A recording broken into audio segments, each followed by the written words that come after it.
is Travis Villalpando, and I'm ecstatic to bring a video that will detail Chapter 1 of Paradise Lost, the novel by Joseph Lanzara.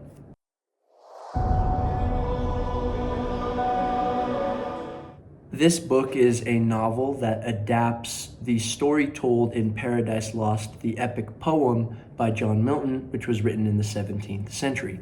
Now, that poem is written in Old English, and I'm actually reading that as well, but I really wanted to make this YouTube series that just goes chapter by chapter, breaking down what Paradise Lost, the novel is. And really what it is the telling of creation and the retelling of the war in heaven that's spoke about in the Bible.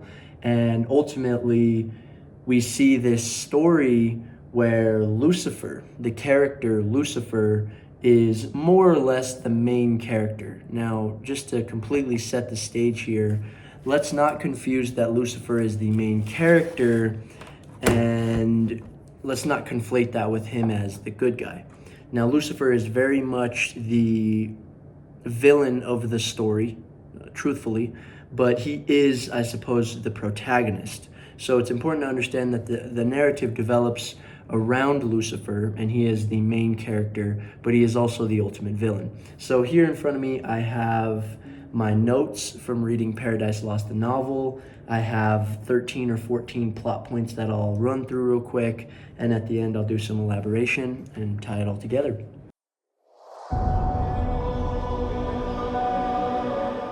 Okay, so to begin, I'm just going to give a little bit of the background information that's directly in the text. This is actually how the story opens up. The story opens with, "The fall of man came at noon in Eden, where mortal taste of forbidden fruit brought death into the world and all our woe. What cause led our great parents, in their happy state, favored so highly by heaven, to fall away from their Creator and to transgress his will? Who first seduced them to that foul revolt, and how and why?" So the story immediately opens up, introducing the audience to really the aim of the text, and that's to explain what deceived mankind into disobeying the ultimate authority that is God in the Garden of Eden, and why did that happen and how could that happen? And so really the story has quite an ambitious aim in the sense that it's going to communicate these heavenly and hellish events in a language that we can understand. And as I've already said, that the novel adapts Paradise Lost, which adapts creation told from the Judeo-Christian point of view directly. So Paradise Lost, the novel, or the epic poem by John Milton, really is what you could think of as a what-if scenario. He really elaborates on some what-if scenarios. You know, what would Adam tell Eve in the Garden of Eden and Eve to Adam?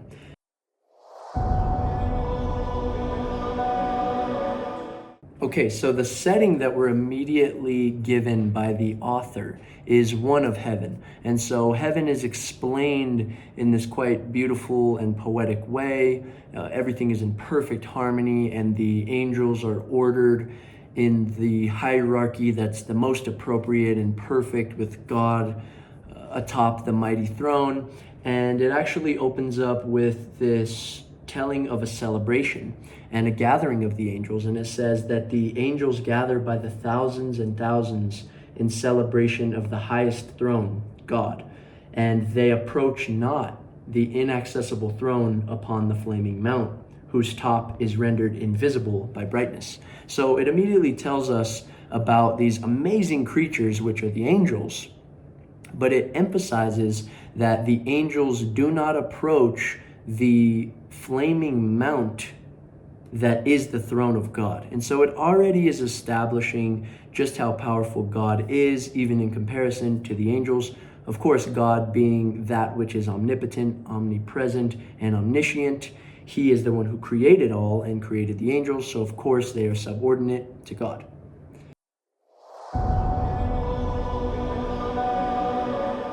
The story then talks about why they're gathering in front of God. And it says that when all have gathered, God announces the creation of the Son, his divine counterpart in love consummate.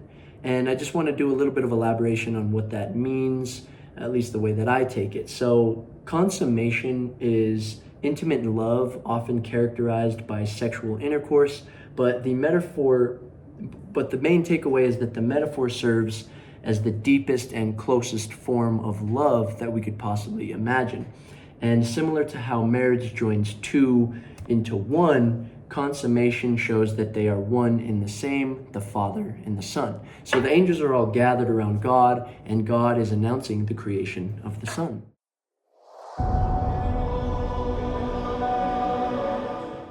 Now, the story then talks about how God says that he who disobeys the Son disobeys him. And it says that the angels, upon hearing this announcement, they celebrate and they party in a glorious way as they know that God's creation is perfect and God himself has announced the divinity of the Son. And so we see that upon God making this grand announcement of his newest creation, the angels rejoice and they couldn't be happier. And there's a big party in heaven, and this party is detailed in, once again, poetic language, talking about golden nectar flowing, and the food that they're eating is like the most delicious thing you could possibly ever imagine, and it's pure bliss and pure peace. So during their celebration, the angels eventually become tired and they all end up going to sleep. That's really all the text says. It says it in quite a fancy way, but that's pretty much what happens. They party themselves out and they go to sleep. And it then says that, but on that night of the announcement of the Son, one archangel did not go to sleep, as his mind was racing with plots and schemes against the highest. Envy had entered his heart, and as one of the highest angels in God's court, Lucifer became jealous of God's Son, wishing instead he was granted this power. Pride was the first deadly influence to enter creation, and pride is an inappropriate emotion in a place such as heaven.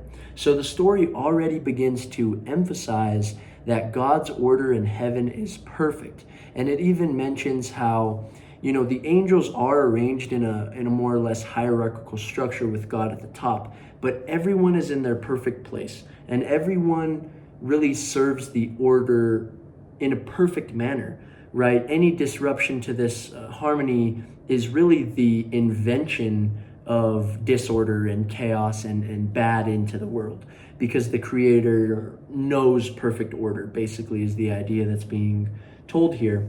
But it talks about how at this announcement of the Son, or the creation of the Son, and God saying, if you disobey the Son, you disobey me, one angel, namely Lucifer, is actually quite upset at this. Now, Lucifer, a little bit of background on the story, Lucifer is one of the chiefest among all the angels in God's heavenly order. He really could be thought of as one of, if not the right-hand man of God, and the announcement of the creation of the Son fills Lucifer's heart with envy and really hurts his pride. And he wonders, why can I not be the Son of God? Why can I not have divinity and omnipotence like the Son of God does? Why is God creating this new thing, this new entity that's equal to him, thus making me not only subordinate to God, but subordinate to God and the Son? And this really bothers Lucifer.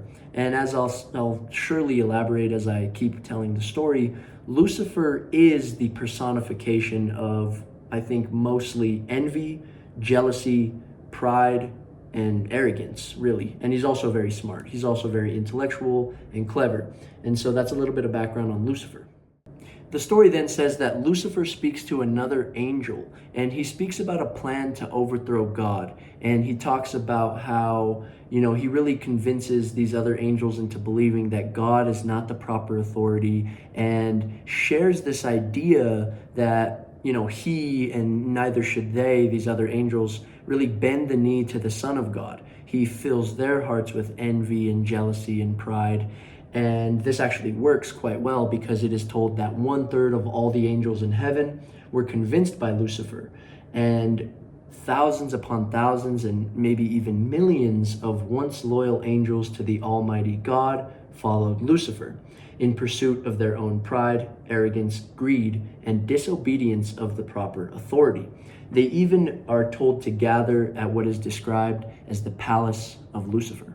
Now, once at the palace of Lucifer, he begins to convince the angels more and more of his deep conviction, which is the rebellion against God. And so he uses a lot of clever reasoning, basically likening the angels to sheep if they were to follow God, unconditionally without ever questioning his authority. And he speaks a lot about how the angels shouldn't see themselves as subordinate to God. They should see themselves as equal, and that their heavenly power matches God's. And really, this is all lies. It's very important to understand that. These are all bold-faced lies, and Lucifer's goal, as I've read further in the story and I'm familiar with Paradise Lost, it's not his goal to band these angels up in a noble rebellion against some type of tyrant.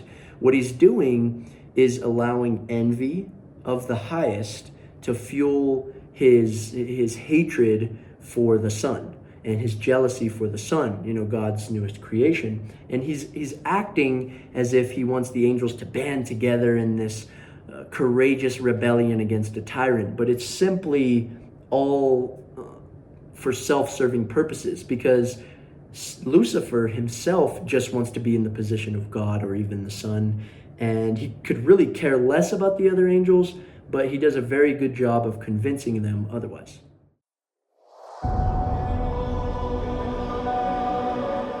It's told that many of the angels are thoroughly convinced by Lucifer's argument, and really they all start to think about how to overthrow God as well, except for one of the angels that flew to the palace of Lucifer. It doesn't really explain why he went in the first place, if this was going to be his response to Lucifer, but Abdiel the angel is taken aback by Lucifer's attempt to tarnish the reputation of God.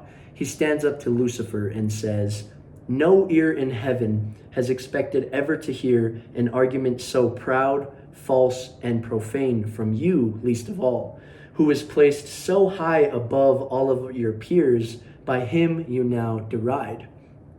Abdiel further goes, "How dare you condemn the just decree of God with your abusive words? Will you dispute the points of liberty with him that formed the very powers of heaven and made you what you are?" And so he says, how could you possibly speak like this, right? I mean, God is the ultimate creator, the only reason that anything exists and any of us exist, and the only reason that for all eternities we have experienced pure bliss and peace and love is because of God. How dare you speak these blasphemous tales of rebellion and overthrowing God? Lucifer, you need to check yourself and remember who you are, what you are, and where you came from. And, he says, I'll repeat it again, will you dispute the points of liberty with him that formed the very powers of heaven and made you what you are? And really, I think the point that's being made here is that Abdiel is saying, Lucifer, do you not understand how naive you are? How silly of you and how proud of you to think that you could ever dispute a matter of justice with God himself, that which is justice. Like, you could not possibly argue with God about who should be the proper authority, because God is the creator of all. He's outside of the hierarchical structure. He's not even really within the pyramidal structure that's made up by the heavens, the angels in heaven. He's outside of it and he's on top of it. So how could you possibly come to him with a dispute over liberty? And Abdiel makes an amazing point, and he stands up to Lucifer. Now, no one supports Abdiel, and this greatly pleases Lucifer, leading us to the next plot point. So at this point, Lucifer proceeds to ask the angels these questions that really get them to question God's authority, and I think that the term devil's advocate is really perfect for this, because what he does is that he asks the angels if they remember being created by God in response to Abdiel. Do you remember your creation? For all you know, you're self-made and divine and all-powerful just like God. And he even accuses God of pretending to have something that the rest of the angels do not. He likens the angels that follow God to sheep, and Abdiel promptly responds with, I see your inevitable fall, Lucifer, and all your hapless crew, infected by your treachery.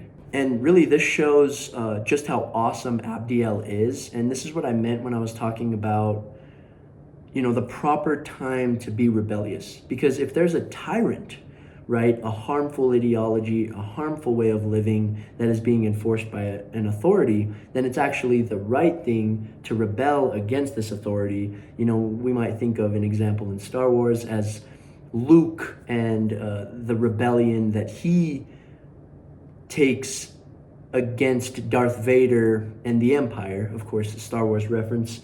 And it's important to understand that the Star Wars narrative is quite Judeo-Christian in nature, in my estimation.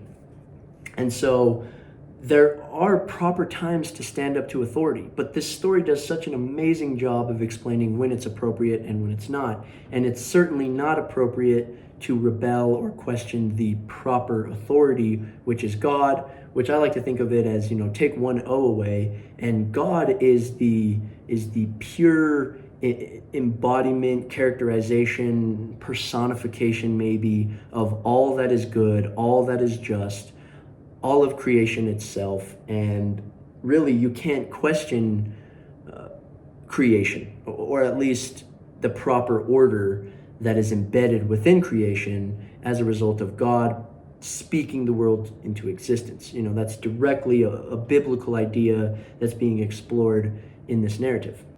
So after Abdiel very courageously and very nobly stands up in front of, thousands upon thousands of these rebellious angels, and he speaks his piece and he says, I know you're going to fail, Lucifer, for you haven't considered God's omnipotence. You're a fool, how vain, how proud you are, but truthfully, you're going to fall.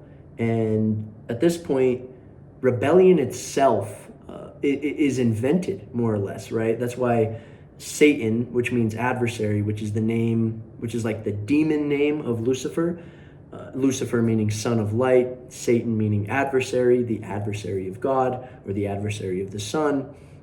We see that the idea of an adversary itself, according to this story, is created at the moment that Lucifer creates this rebellion. And so Lucifer really is the author of all evil. He is the author of disobedience and improper disobedience. And the response of the improper disobedience is the proper one. And that's what Abdiel really shows, and that shines right through Abdiel's dialogue, and it's beautiful, and I love the name Abdiel. Now, next, we see that Abdiel returns to God and alerts him of the rebellion led by Lucifer, but God, of course, is already aware of this group of proud angels led by Lucifer. So the story just explains straight up that God sees all and knows all.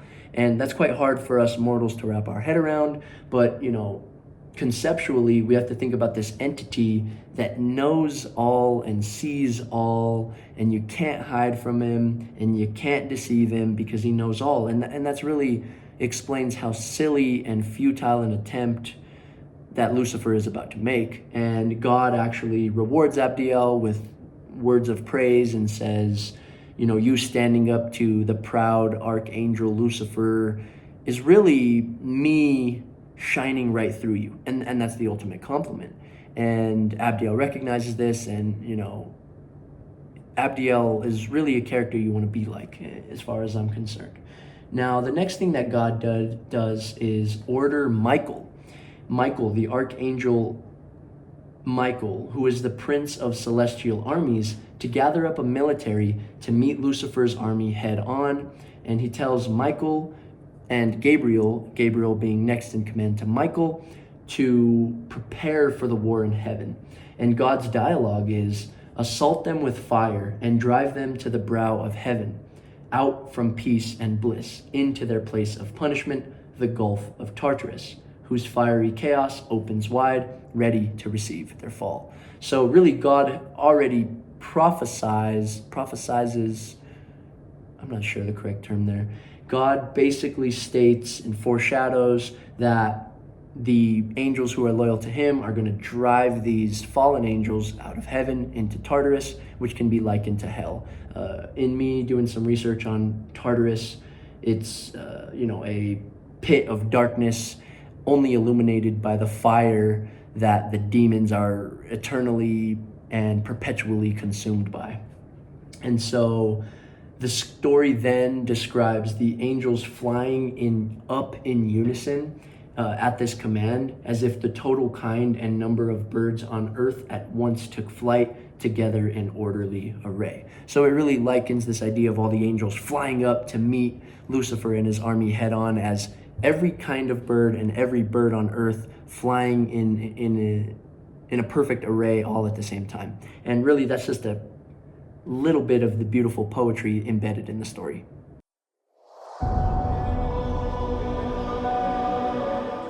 Okay, so then now the story describes the loyal angels, the angels loyal to God, and the rebellious angels led by Lucifer as approaching one another in quite a dramatic fashion.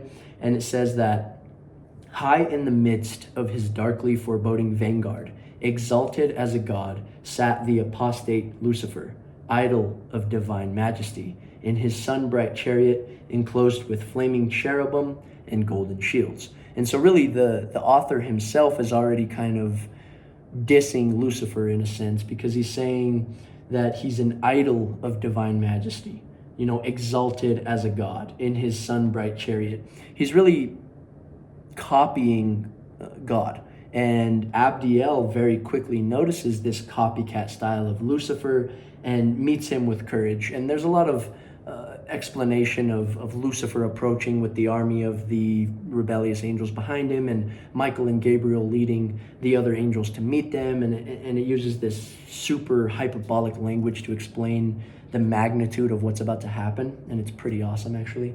But the point here is that Abdiel notices that Lucifer is really just this very, very watered down version of what God is.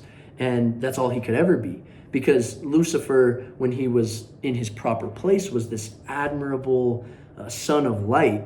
But upon disobeying God and allowing his heart to be consumed with pride and envy and jealousy, he's kind of this lowly creature, this amalgamation of what he thinks God is or God should be.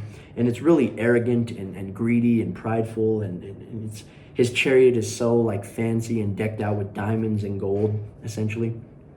Now, Lucifer and Abdiel continue a dialogue where Lucifer, once again, standing in front of his foes, the angels that are following God, he likens the angels who oppose him to sheep, blindly following their master as an obedient slave would. So he insults Michael and Gabriel and Abdiel and the rest of them, and he says, I'm the only one with the courage to stand up to this authority that thinks he's so high and mighty, which it is just crucially important to recognize that Lucifer is wrong.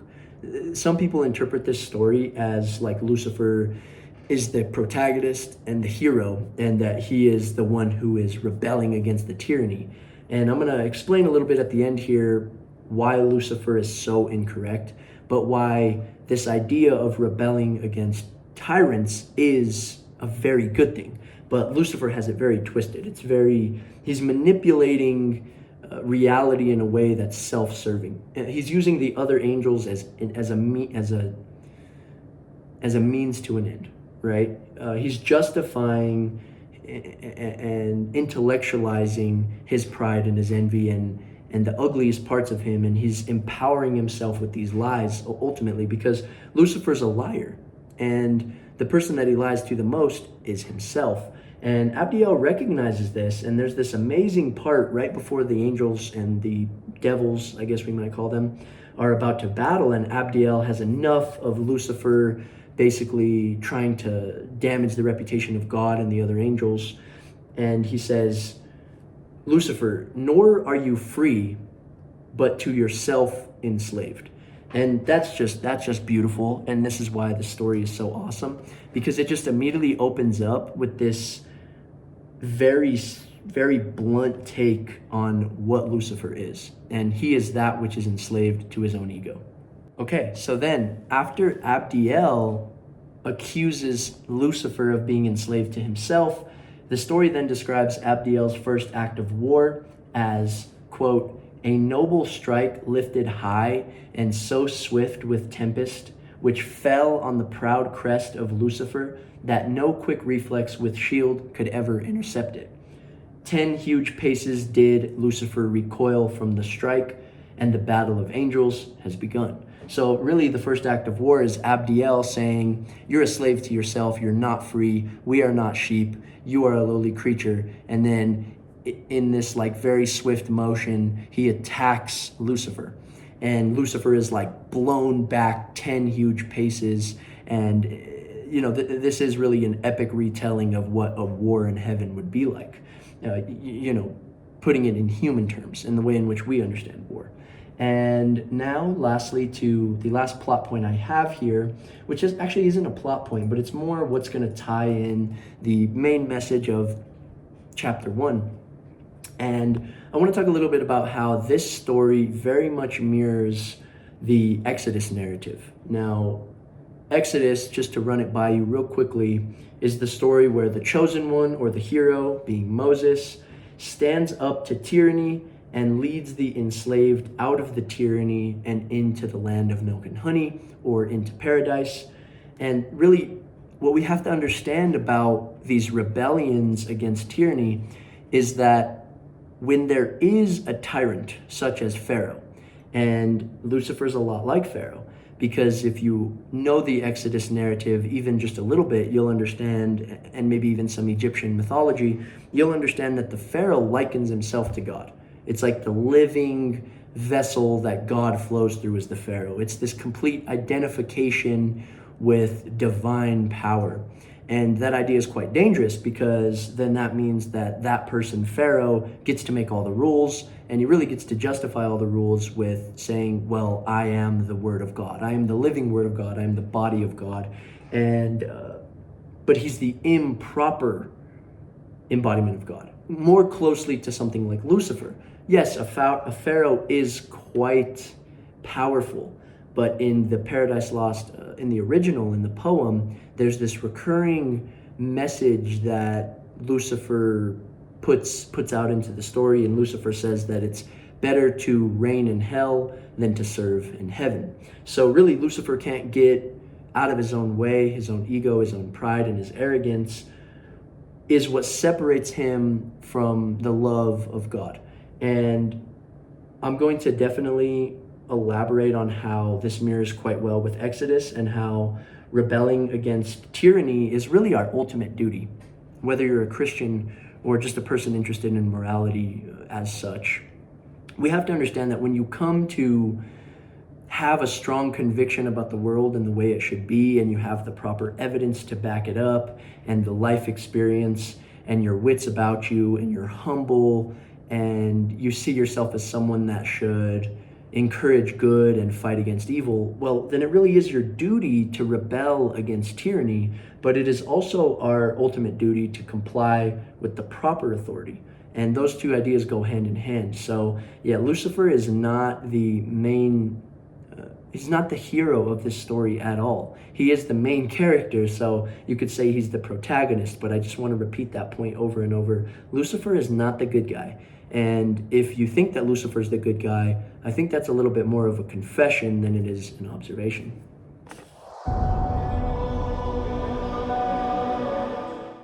Okay, so just to wrap up this first chapter of Paradise Lost, the novel titled Revolt in Heaven, I'm just going to run through a quick recap of it all. The story opens up with the angels in heaven. They gather around God, but they can't look directly at God, similar to the Moses story once again, where God in his purest form is blinding. That's how bright the light that shines through God's purest form is. But the angels nonetheless gather around him. He announces the creation of the Son, his divine counterpart. The angels party away, and then they fall asleep. Lucifer being the only one who cannot sleep because he's scheming and plotting against God.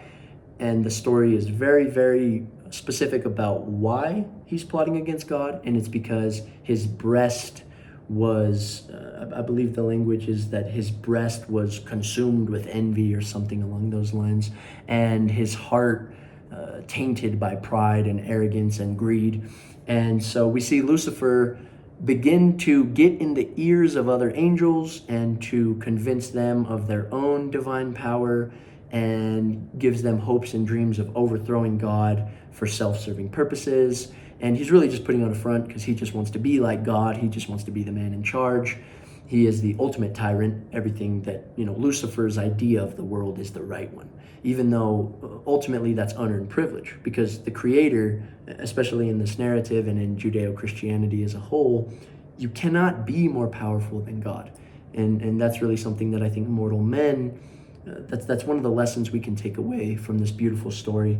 And so the proud angel Lucifer convinces 1/3 of the angels to fly into some far off place of heaven to really create a plan to overthrow God. He starts to use some clever reasoning and questions God's authority, kind of getting the angels riled up for this battle. And one brave angel named Abdiel stands up to Lucifer and basically says, "Lucifer, how dare you speak of God this way? Your fall is inevitable." And he basically says, "You're going to end up in hell." And this is the first time that the idea of hell is even really conceptualized, I suppose. And because everything was orderly and peaceful before Lucifer's rebellion. And yeah, so then the story talks about the angels and the fallen angels approaching one another. Lucifer is this kind of embarrassing image of God. It's not really something to be admired, but he is like this lipstick on a pig almost. And that really just means that he's this ugly creature with a terribly weak foundation that is very decorated, and aesthetically it might look shiny and gold, and everything that glitters is not gold. And it's really just this idea that our pride and our arrogance and our envy and our jealousy and our clever rationality is quite dangerous in the face of orienting ourselves toward the proper authority. And that's the theme that's developed throughout the whole narrative. And Abdiel basically says, Lucifer, you're a fool, and none of us are slaves. You're the slave to your own pride, and I'm going to show you why. And he strikes Lucifer, and the war in heaven begins. And that's just a super awesome way for the story to begin, and I can't wait to read more. I've already read chapters 2 and 3, and so those videos will be coming soon. So thank you for watching this video. If you have, I hope that this gets you interested in the Bible, in Paradise Lost, the novel. Maybe we can talk about the story, maybe some of the things I've missed, some of the things that you've taken away from the narrative. But yeah, so that's it. That's chapter 1, Revolt in Heaven, Paradise Lost, the novel.